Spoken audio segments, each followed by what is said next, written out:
Masayahin at mapagmahal ang 11 anyos na si Rhea May o Amay. Pero sa isang iglap, di na matutupad ang mga pangarap ng batang grade 6 na sana sa pasukan. Kahapon, natagpuan sa masukal na bahagi ng isang paaralan sa General Trias, Cavite ang walang buhay na niyang katawan.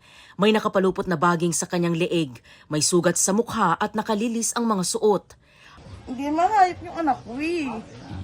Ginanon nila. Tao yun eh. Wala namang kasalanan sa nila eh. Ayon sa ina ng biktima, nasa Maynila siya para magtrabaho noong linggo ng gabi nang tumawag ang kanyang asawa na hindi pa umuuwi ang anak.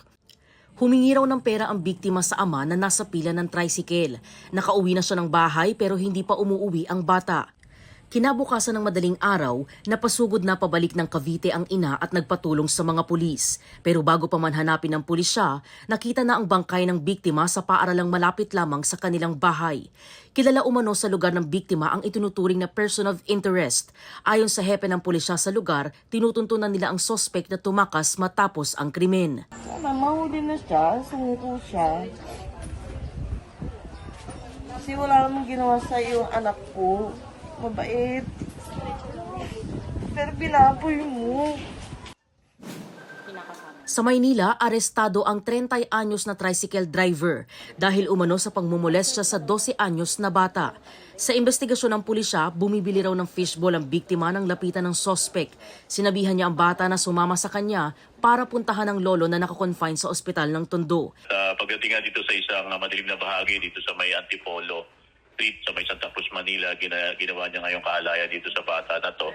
At matapos yun, kinakot niya ito gamit yung isang matulis na bagay na pag nagsumbong sa kanyang ina ay papatayin niya ito. Nagsumbong ang biktima sa kanyang pamilya na agad naman humingi ng tulong sa pulisya. Itinanggi ng sospek ang bintang. Giit niya, galit sa kanya ang ina ng bata na kanya umanong karelasyon. Yung tricycle po namin, binili po ng papa niya. Pinag-aawayan po namin. Para makuha niya yung motor niya siguro, ginawa niya na lang ako ng senaryo na gano'n. Gusto niya nang may pag-iwalay sa akin. Ayaw po may pag-iwalay sa kanya. Sinubukan ng GMA Integrated News na hinga ng pahayag ang ina ng biktima pero tumanggi siya.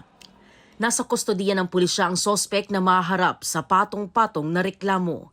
Para sa GMA Integrated News, EJ Gomez, ang inyong saksi. Mga kapuso, sama-sama tayong maging saksi. Mag-subscribe sa GMA Integrated News sa YouTube at para sa mga kapuso abroad, samahan niyo kami sa GMA Pinoy TV at sa www.gmanews.tv.